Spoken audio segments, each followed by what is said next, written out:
Fala traders, beleza? Tudo bem com vocês? Para quem não me conhece, sou Murilo Garcia, atuo no mercado financeiro desde 2017 como trader autônomo, beleza? Então, fiz minhas primeiras operações ali com 8 anos de idade, peguei acho que US$ 100, na época que o dólar valia 3,30, 3,60, se eu não me engano, e desde então nunca parei de operar, né? Fiz poucos trades durante esse processo, né? Até 2020 eu parei de pegar muitos trades, às vezes um, dois, voltei para escola, voltei para fazer outras coisas, mas mesmo assim nunca parei de estudar trading de fato, então fiz vários cursos, peguei, fiz diversas leituras sobre isso, né? E hoje vou trazer com vocês a minha primeira experiência, assim, né? Como que eu passei o início do ano até agora, dia 9/4, como trader full time de fato, operando 100% na frente da tela, vendo ali os medos, vendo os erros operacionais, tudo gerado pelo emocional, tudo gerado pelo operacional que eu tenho, perfeito? Então vamos lá, vamos começar aqui, trazer com vocês o projetinho que eu deixei bolado e vamos lá. Pessoal, olha só. Então, aqui nesse projeto que eu bolei, é só um resumo, na verdade, sobre como foi a experiência, os meses que eu passei até então. Então, na verdade, eu botei de janeiro, mas eu tô desde o dia 28 de dezembro operando 100% como trader full time, né? Então, janeiro foi um mês mais complicado justamente porque o meu operacional não encaixou tão bem, mesmo pegando bons três que pagaram bem, eu acabei não conseguindo um bom resultado justamente porque houve pequenos trades que corroeram esse resultado que eu fiz, né? Então, eu senti mais pressão justamente por ser a primeira vez que eu estava operando como um trabalho mesmo, né? Não algo como um hobby, mas algo que eu pretendo fazer pelo restante da minha vida. E, assim, a sensação foi uma pressão parecida como ir para a escola no primeiro mês ali, onde você está conhecendo as pessoas, está conhecendo os professores, entendendo mais daquele ano, os conteúdos que você vai ver pela frente, o nível de dificuldade que vai ser, né? Então, essa foi a sensação. Foi onde eu senti a pressão do que eu realmente estava fazendo, aonde eu estava entrando, onde eu percebi os meus erros, aonde eu erro, aonde eu acerto, onde eu sou bom, onde eu sou ruim. E foi aí que eu comecei a dar aquela apavorada, assim, de nossa, é muito diferente de ficar poucas vezes na frente da tela, fazer conta, simulador, testar. Porque no simulador é fácil, você testa ali, se diverte, você vai lá, coloca saldos grandes, opera. Então, assim, realmente é uma sensação bem diferente, né? Então, em janeiro eu fiz 23 trades, bem abaixo do meu normal. Eu costumo fazer bem mais do que isso. Como vocês podem ver ali em março, foi um mês onde eu fiz bastante trade, né? E parte disso foi porque eu iniciei no meio do mês um projeto comigo mesmo de operações simulador até ficar consistente no mínimo 3 meses, ou então até eu fazer 15% do saldo da conta, operando com valores baixos, ali operando 2% por stop, né? Que é justamente a meta da maioria das prop firms, né? Que são as mesas proprietárias, para quem não conhece. Mesa proprietária é. Não vou dizer uma empresa assim, é uma empresa, vai. Que te fornece ali um capital em conta simulador para você operar. E você tem que fazer alguns alvos, né? Eles chamam de targets, profits, que você tem que atingir. E aí, você atingindo esses alvos, você passa de fases até chegar na fase financiada, que é uma fase onde você opera em conta demo remunerada, ou então com capital real, dependendo da mesa proprietária que você opera. Perfeito? E pessoal, eu fiz na simulação, consegui atingir 15% de lucro até o início de março, tá? Foi onde eu concluí a meta do simulador e voltei a operar em conta real e já iniciei um teste ali de avaliação da 5 Tiers. Então, vai ter uma parte que foi só conta real, aqui desses dados que eu coloquei, e outra parte que foi só avaliação. A avaliação mesmo, eu comecei dia 12/3, né? E tô até hoje. Então, vai fazer ali um mês em breve, né? Mas, assim, já posso trazer a minha experiência sobre mesas proprietárias, já posso trazer outras coisas à tona, né? Eu já faço esse processo de mesas proprietárias há um bom tempo.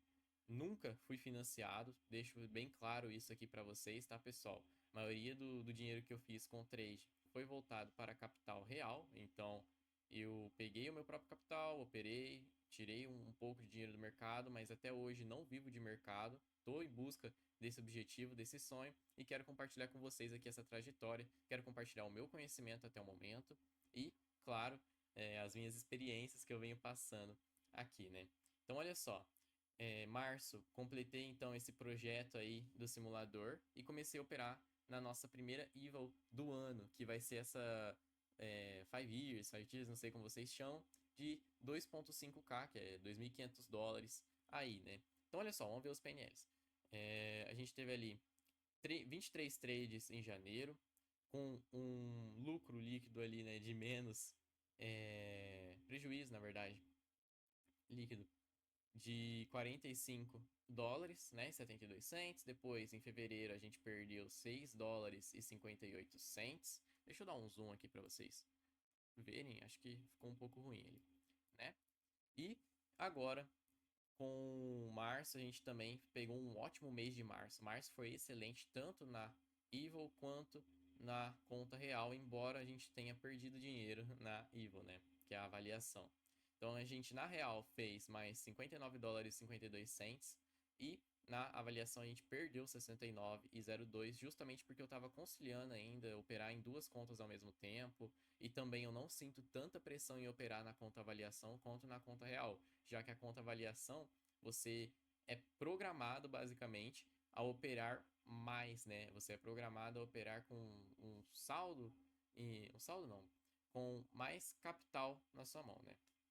Então, você consequentemente vai perder mais justamente por conta disso, tá, pessoal? Mas se for trazer em parâmetros, a conta real ela possui ali $100 mais ou menos de saldo, já na conta de avaliação possui 2.500. Se for considerar realmente o saldo que a gente tem na conta, que é o drawdown máximo, né, que a gente opera em base com o drawdown máximo, ali dá 2.250 na verdade dólares, né? Então, muito bom. Março foi muito bom. Abril tá sendo um mês bom porque a gente recuperou muito dos prejuízos de março. E também, né, conseguimos pegar alguns bons trades na avaliação, né? Então a gente só precisa prestar mais atenção, pegar setups bons e não aqueles arriscados ou setups ruins, né? Com invalidades e coisas do tipo. E para dados da conta, pessoal, vamos lá. Dados da conta até o momento. Deixa eu só verificar se o vídeo está rodando. Perfeito, 7 minutos. Dados da conta até o momento. A gente tem ali um saldo inicial da conta real de $92 e um equity atualmente de 106. Eu cheguei a botar $142 nessa conta, né? Então eu subi ela de $29, que era um drawdown que ela tava. O saldo inicial da conta foi 92. Eu acabei deixando um drawdown de 29 e aí eu recuperei de 29 até $142 de lucro. Perfeito, né? E aí, então, a gente teve ali um Profit Factor de 1.09, tá? Número de 57 trades, né? E um win rate de 31,58%. Não me orgulho do win rate, porque eu acredito, assim, que posso fazer melhor em relação a esse win rate. Eu já tive um win rate de 60%, 70% na conta simulador. Então, eu acredito que, na real, consiga trazer esse mesmo win rate, só reduzindo esses trades ruins, vamos dizer assim, né? Reduzindo trades mais arriscados, reduzindo setups inválidos que eu mesmo assim arrisco o capital ali por FOMO, por diversos motivos também relacionados à pressão psicológica de estar operando full time aqui, né? Ter que fazer acontecer. Então é isso. Na conta própria firme, pessoal, eu já tinha uma conta de $2.500, né? Que foi o que a gente pegou ali em março. E o nosso equity tá agora de 2.424. Essa conta, ela já teve 2.602, né? $2.602 que eu consegui subir. Porém, eu tive um drawdown gigantesco por FOMO, por diversas coisas. Tá próximo de bater o primeiro target, né? O primeiro target dessa conta era 8%. Eu coloquei lá. Paguei acho que $19 na conta, $22 na conta, mais ou menos. Dá ali em torno de 100, R$ 120. E bom, pessoal, acabei me descontrolando, acabei pegando mais trades do que deveria, trades com cenários ruins, de fato, não eram trades bons, e acabei tendo um win rate ali de 26%. Então você vê a diferença do win rate das contas, como eu sinto menos pressão em operar na conta própria firme, realmente eu me arrisco mais na própria firme para passar logo, e na maioria das vezes acabou ocorrendo ali de dar problemas. Mas peguei ótimos trades, peguei sequências de trade, coisas de 3 trades seguidos de 3 para 1, por exemplo, dá 9 para 1. Então, para quem não sabe, 9 para 1 eu estou me relacionando ao risco-retorno. Então, risco-retorno, pessoal, é basicamente assim. Eu vou arriscar 10 e quando eu ganho 3. Né? 3 não, 30, né? Então, eu arrisco 1 para ganhar 3. É isso que eu quero dizer, certo? Então, nesse caso, acertar 3 trades de 3 para 1, usando o risco-retorno que eu estava usando um valor de stop que eu estava utilizando, era o mesmo que eu fazer ali $120, coisa nesse sentido, tá? Então, basicamente, a gente operou bem, tá? A gente operou muito bem nesses últimos 4 meses. Mesmo que tenha tido drawdown, mesmo que a conta esteja no negativo, pelo menos na avaliação, eu sinto que a consistência está chegando e que a gente consegue atingir proporções muito maiores, tá? Pessoal, vamos fazer uma pequena análise do dia de hoje. Qual foi o meu raciocínio para hoje? Aonde eu errei? Eu cometi alguns erros hoje, né? E como eu posso melhorar? O porquê eu acredito que se eu corrigir a rota, vai melhorar. E é isso que eu quero trazer para vocês. Sempre é possível melhorar, tá, pessoal? Então, vamos lá. Vamos trazer aqui, então, o nosso Trading View. Estamos aqui no Trading View. Vamos dar uma olhada aqui em alguns cenários que eu peguei hoje. O que eu posso melhorar? O que deve ser melhorado, né? Não é só poder, é o que eu preciso melhorar, de fato. Hoje eu peguei um trade no Shao, ou 2 trades no Shao e um no Nasdaq, se eu não me engano, tá? Vamos voltar aqui então usando o replay. Deixa eu colocar aqui pra gente. Puxar o replay de hoje, tá? Pessoal, basicamente, o que aconteceu hoje, tá? Hoje é 9/4, tá? Só pra gente tá esclarecendo aqui. Então, 9/4, o mercado abriu, ficou aqui nesse movimento lateral bem esquisito, né? E é uma consolidação de Wyckoff, tá? Essa consolidação ela chama acumulação. Então é quando o preço cria uma estrutura lateral com pressão de compras, tá? Ele rompeu uma região de oferta, que era o POI de oferta ali em cima, essa região marcada em cinza, a primeira região rompida. Depois ele criou uma região de demanda pós rompimento da região de oferta, o que valida para a gente entradas de compra nesse sentido, né? Porque se a gente está vendo região de oferta, que é uma região favorável para vendas, sendo rompida por uma região de demanda, que é uma região favorável de compras do tempo gráfico maior, que é mais relevante, isso indica para a gente que o movimento de alta do mercado tende a ser mais relevante. Claro, se tiver capturas de liquidez expressiva, se tiver zonas de oferta favoráveis acima, é possível entrar? É, mas é aquele cenário que eu comentei. Cenários B, vamos falar assim. Cenário A, cenário B, cenário C. Cenário A é o melhor, B é o médio e C é o ruim. Ruim é você entrar em cenários sem contexto, cenários com muitas invalidades e cenários que você entra por FOMO, perfeito?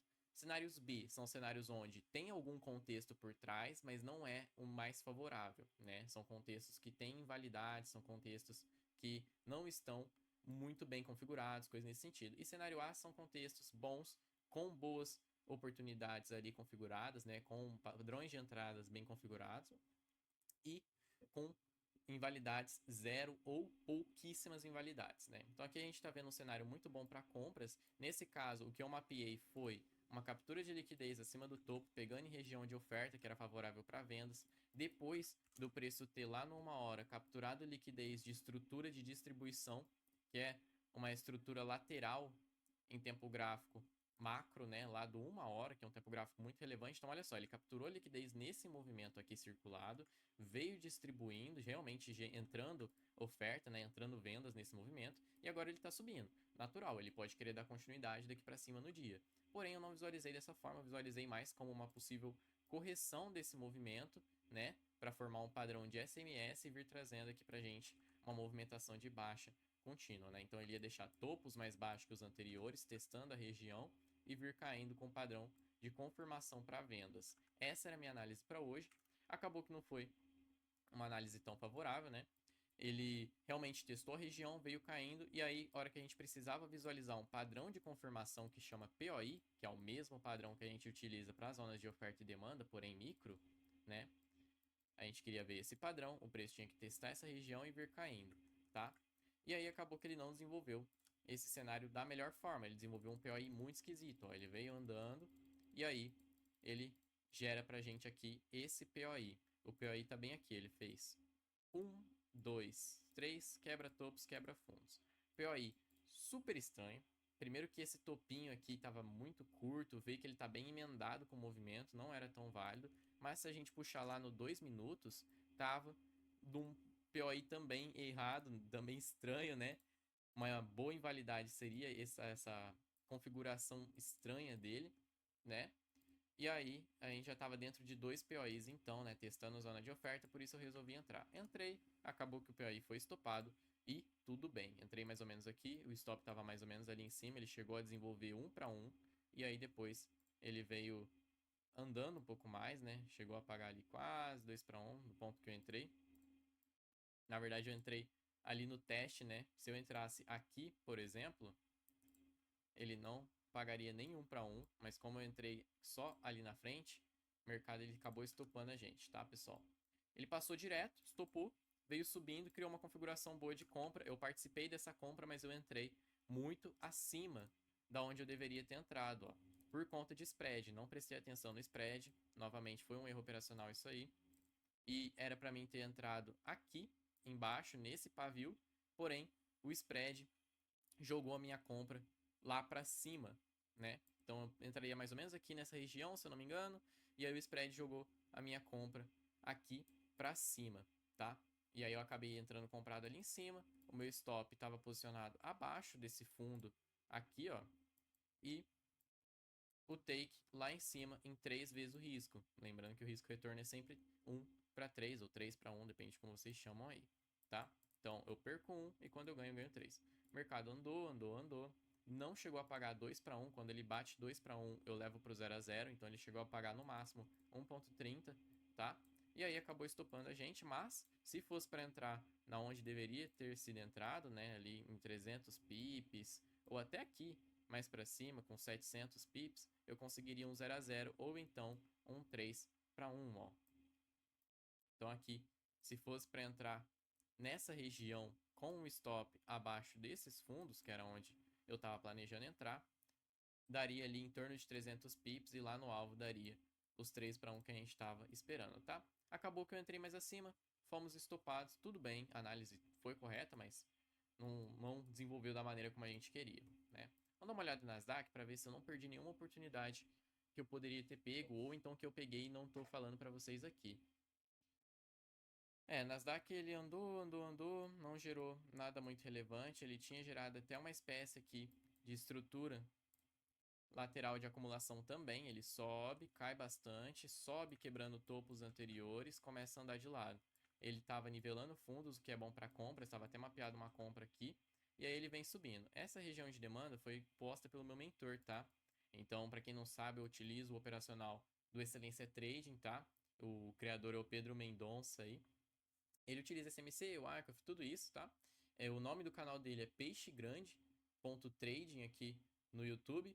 E lá no Instagram é Pedro_Mendonça, se eu não me engano. Sou muito fã dele, né? Adoro, já fiz o programa de formação Excelência Trading 2 vezes. Estou agora de forma vitalícia lá no programa de formação.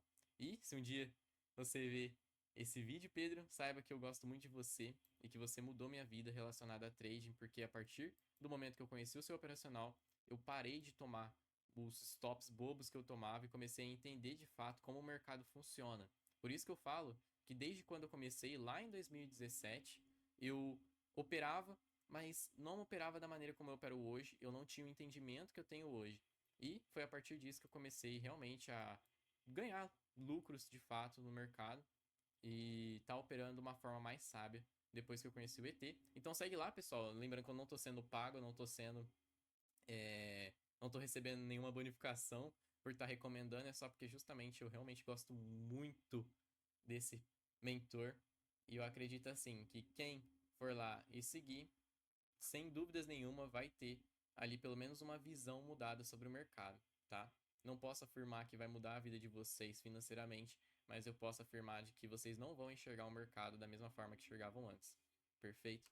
Então, pessoal, basicamente é isso que eu tenho para trazer para vocês. Ele deu uma andada, subiu. Eu tinha mapeado, segundo as minhas análises e não segundo as análises dele, que o preço tinha que romper essa regiãozinha aqui de cima, vir caindo com o POI de venda para validar uma venda pra gente aqui. Era um cenário mais arriscado também, porque ele estava dentro de uma zona maior de venda, então se ele limpasse aqui em cima e viesse caindo com vendas, seria bem mais favorável do que somente limpar essa região de baixo. Ele fez isso que eu mapeei, né? Ele limpou a liquidez, veio puxando forte para baixo e gerou para a gente o nosso POI de venda aqui. 1, 2, 3, quebra topos e quebra fundos lá na frente. Esse foi o POI de venda, estava bem grande. E aqui embaixo ele gerou outro POI de venda, que está micro, que era o nosso ponto de entrada melhor, né?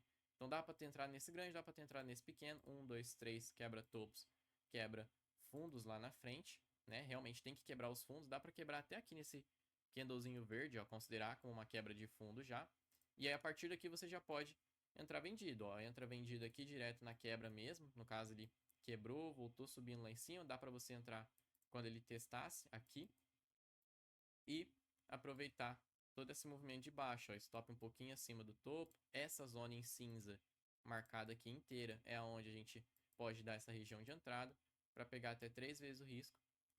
Eu não participei desse movimento, mas foi o que estava mapeado para hoje também. Fechou, pessoal?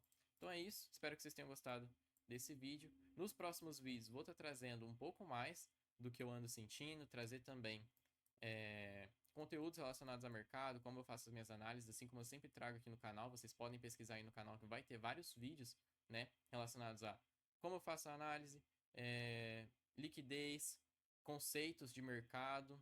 Então, só dá uma olhada aí no canal para quem tiver alguma dúvida, tiver interesse em conhecer mais esse operacional. E vamos juntos. Obrigadão.